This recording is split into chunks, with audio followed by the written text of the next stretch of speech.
এই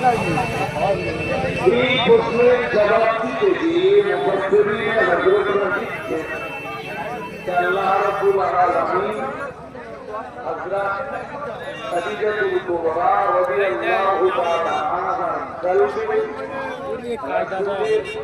ভালোবাসা দিলে দিলেন রাসূল মা খাদিজা রাসূল করিম সাল্লাল্লাহু আলাইহি ওয়াসাল্লামকে বিয়ের প্রস্তাব পাঠালেন।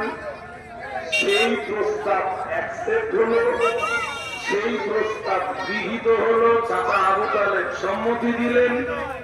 মা খাদিজা রাদিয়াল্লাহু তাআলা আনহার সাথে রাসূল আকরাম সাল্লাল্লাহু আলাইহি ওয়াসাল্লামের বিবাহের কাজ সুসম্পন্ন হলো।